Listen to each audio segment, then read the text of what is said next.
to do. So today we are going to do Christian approaches to wealth, money, and poverty. So obviously we are going to start with the definition of the concepts, and we start with wealth. So wealth is large amounts of money and other valuable possessions. Basically, people, when they are talking about wealth, most of them are talking about what? Money. But we also have other possessions. Like, for example, if someone has what? Properties. If someone has a farm, livestock, and other business enterprises. All of them sum up as what? Wealth. So you cannot just say someone is wealthy because they have money. They also can have what? A lot of land. They can own a lot of buildings. So ways through which wealth is acquired. We can acquire wealth generally through inheritance. Your parents can be wealthy and you inherit from them. Especially in the world today, whereby everyone in of the children can be able to do what? To inherit. It's in the law. Number 2, you can acquire wealth through exploitation of natural resources.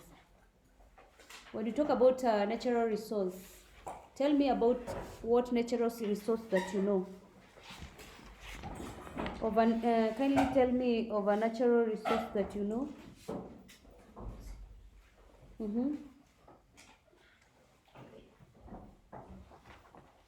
Yes? Sand, yes. For example, especially in these eastern areas, people are harvesting the sand. That's a what? A natural resource. Another natural resource? You should talk. How many are doing geography? I think you've talked about natural resources there. You've talked about it, right? So another natural resource that you can be able to do what? To exploit.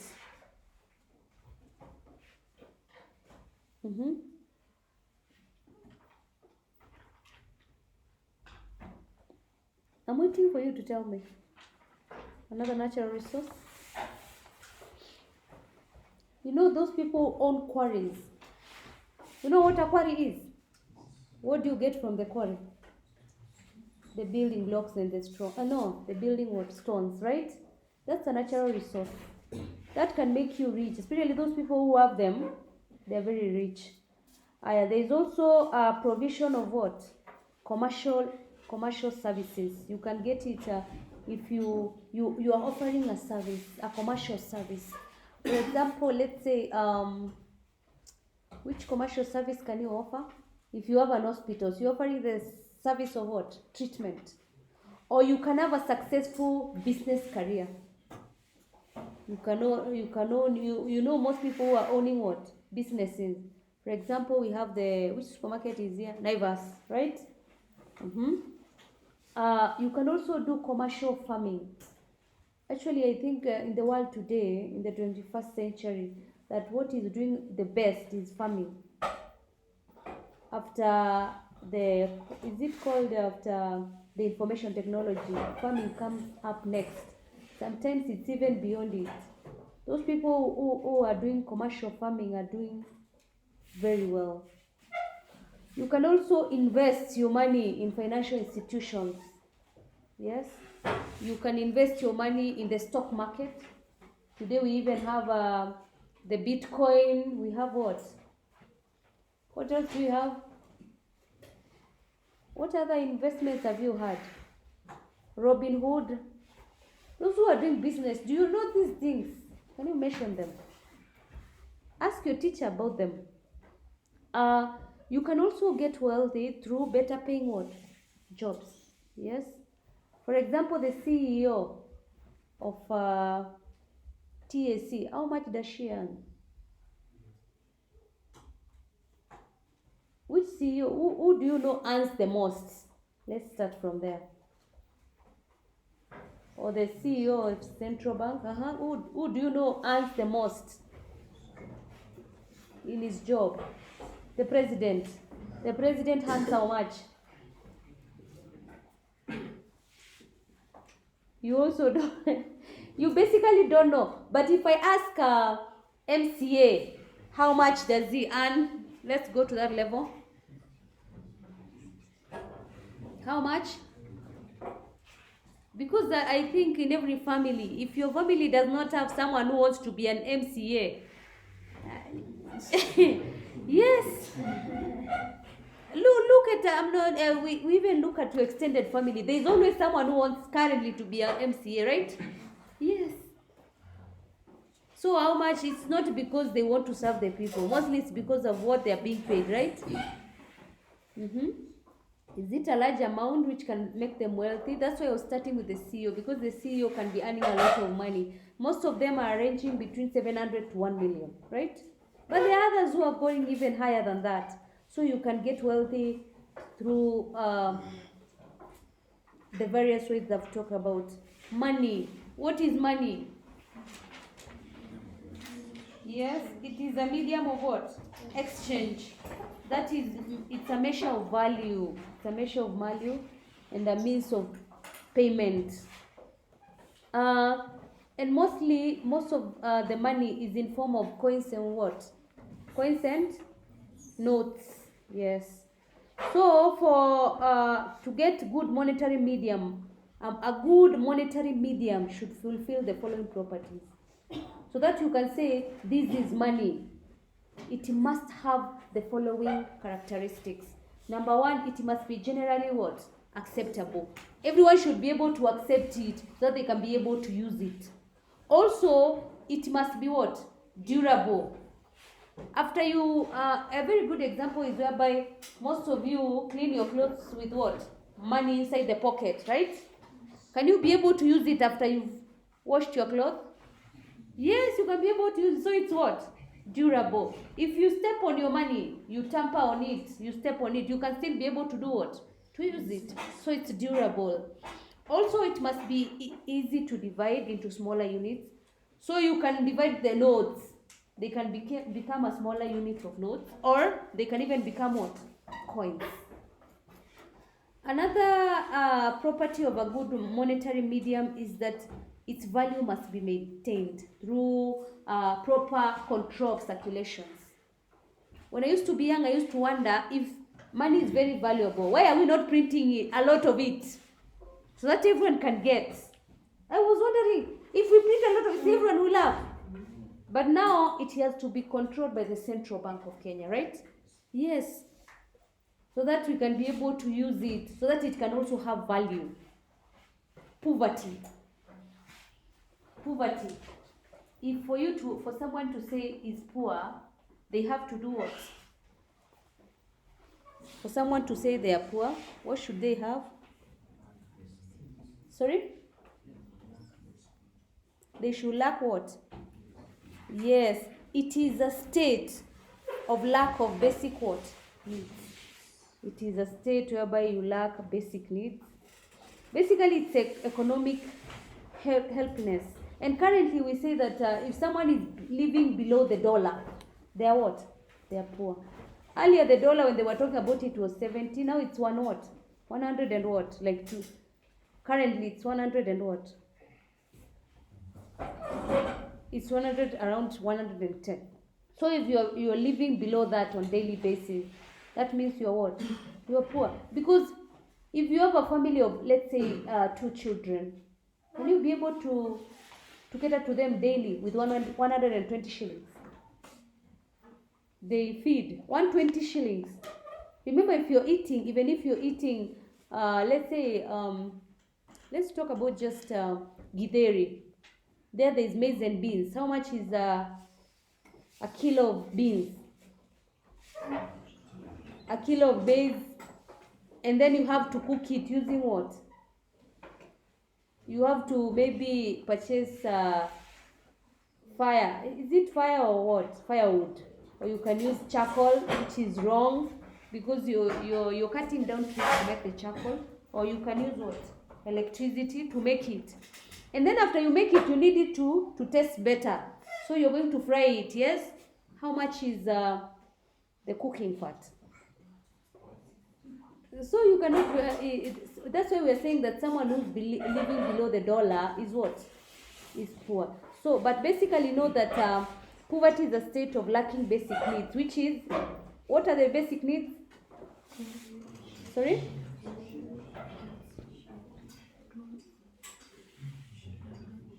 Food, clothing, and shelter. Causes of poverty. What causes people to be poor is number one, geographical what? Conditions, or we are calling them advanced climatic conditions. These geographical factors is there are areas which are very dry, or we can have even drought. Like for example, the northern part of Kenya, right? It's very dry. And we also have historical and social factors. And here, when we're talking about historical and social factors, a good example is the poor family background. If your family is poor, generally, yes, if you do not work hard, mostly I think it's about the mentality. If you continue staying in that environment, you can also end up being poor. Mostly is you have to change your mindset and work hard. And that's why you're told that education can get you from what? From that state. Because you're supposed to do what? To change your altitude. Yes? And then when you change your altitude and your mindset, you can be able to work hard. And then you get away from the poverty. Another cause of poverty is political instability. That may lead to civil wars. Political instability, I can give you a good example, is Rwanda. You remember during the genocide? Yes, when the Tutsis and the Hutus used to fight, they ran down the country. And now, the past 5 years, and so they've more than 5 years, they've started rebuilding. That's why they're employing a lot of Kenyans in that place. Political instability is very important. Unless you're involved in wars of your own country, that's when you're able to know that political stability is very important. So when the country is unstable, it can cause you to be poor. For example, the other day, Ukraine was doing what? Was fighting. So I hope they don't end up like Iraq. So also poor governance. Poor governance can lead to poverty if, for example, the people who are in government are involved in things like corruption, right? Because if they're involved in corruption, that means they are not doing what? They're not helping the what? The people they're serving. They're only benefiting what? Themselves. And most people can be able to get to be poor. Regional imbalance of natural resources. There are some areas which have they can be able to exploit the natural resources well because they have them. For example, let's look at a place where they have a natural resource of, I think for me even areas which have fertile land. For example, let's talk about Kericho, right? They can be able to do commercial what? Farming easily, more than someone who's in where? In Kitui, right? Yes, or someone who's in Wajir. And also low level of technology, because the world now is moving very fast. So if you have low level of technology, you can end up being poor. Laziness, I think this should be number one. Laziness is the number one cause of what? Poverty.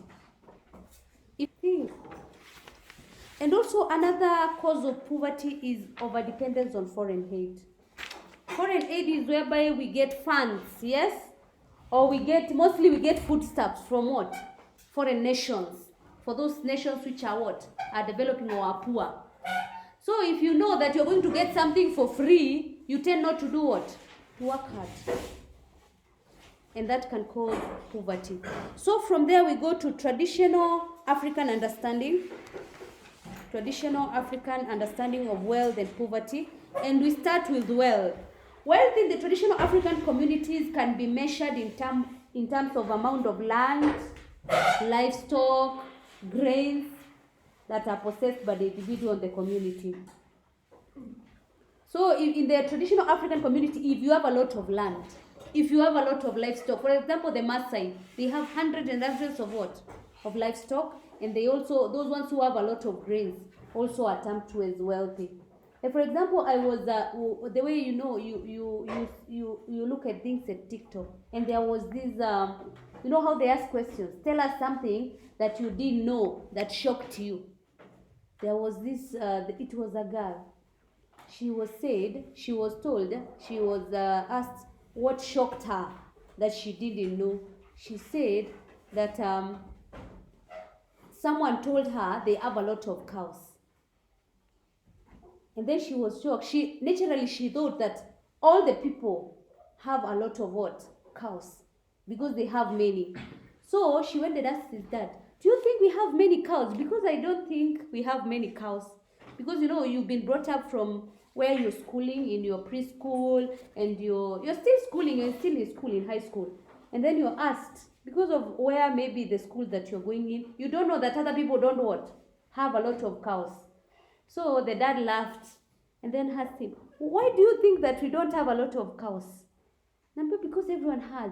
Then the people asked that daughter, how many cows do you have? They have 3,000 cows. And she thought they don't have many. Because where they're living, the neighboring, also they have what? Many what? Ranches and cows. So she thought they don't have many what? Cows. This is in Texas, in the United States. So you see if you have that many cows, even we don't go to if you have today, let's say here in Machakos, you have how many cows? Let's say 50. You're someone, right? You're someone, 50. And those have 3,000. They have to renter them with horses, they have workers. So there are many. Others are coming up. And now that child, since she was small, she thought everyone has livestock. Because even the neighbors have what? And if you have so many cows, you also have a lot of land, right? So you're living like alone. So you don't know that's something huge. So we continue. So I was giving you that example so that you can understand about traditionally. So in the traditional African communities, wealth can be acquired as a blessing from God. Yes, you can acquire it because God can bless you, or as a gift from God. Because we believe that in the African traditional society also that God provides for rain, cattle, food, and everything. Also, you can acquire wealth through inheritance. Especially in the traditional African communities, things are different. Because mostly the one who inherits is the eldest what? Son. So the eldest son can be able to get wealthy if he's the custodian of the father's estate, or you inherit whatever your father has. And mostly in the traditional African community, the clan or the elders provide advice on who is going to do what? To inherit, and what he is going to inherit. But basically in the traditional, that women are not supposed to do what? To inherit. There is also bride price. People can get wealth in the African traditional through bride price, so you can call it bride wealth. So many daughters are regarded as a source of what? Of wealth. Because when their bride wealth is paid, the family can get the livestock. They can also get what? What do you pay for bride price? What else? Yes?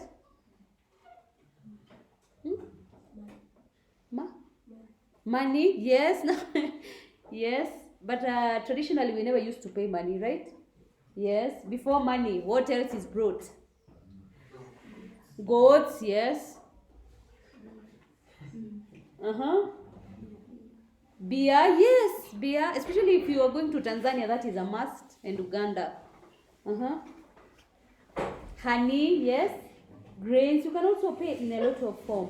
Also farming, yes, you can acquire wealth through farming, mainly economic activities. Actually, farming is the main economic activity that you can get wealth via in the traditional African society.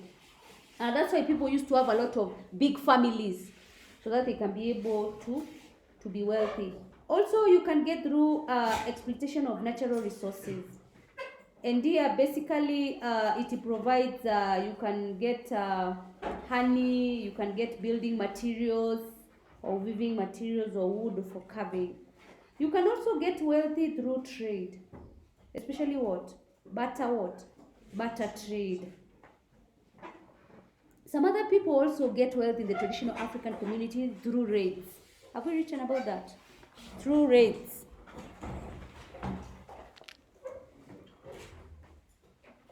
So in the traditional African community, people are encouraged to work hard so as to acquire wealth what? Honestly. And if you're wealthy, you are given a position in the what? In the traditional African communities. Then we go to poverty. Poverty in the traditional African community. Causes of poverty in the tradition is laziness. And those people who are lazy are ridiculed in what? Songs, yes? In also stories. And mostly poor people are never given responsibilities in the African traditional societies. Another cause of poverty is lack of inheritance. If you come from a poor family and you've been brought up in a poor family, usually you have very little to do what? To inherit. So you can end up being what? Poor also. You can get poor. Another cause of poverty is raid. If you can be raided poor by raiding. If people come and take all your livestock, they usually take livestock, girls and women. If they take all of them, you can be poor because you cannot continue your generation. You don't have even things to start with. Also, sickness can cause poverty, especially those people who have mental illnesses or diseases such as epilepsy, leprosy, paralysis. Those victims are unproductive. And because they are unproductive, they can be what? Poor. They cannot do anything because they are already sick, because of their ill health. Also, natural calamities can cause poverty. And here we are talking about droughts, floods, earthquakes, and also invasion of armyworms or locusts. Because mostly after the natural calamities, human life and property are destroyed. And lastly, another cause of poverty is that people can be poor if you continue ridiculing them. They are already poor, right? And you ridicule them in the traditional African society using songs. Yes? You also name them. That's bad. They will continue being what? Poor. You can cause them even to be poor even if they were poor. They are starting to work hard even if they come from a poor family. So from there, we're going to start the impact of introduction of money economy in traditional African communities.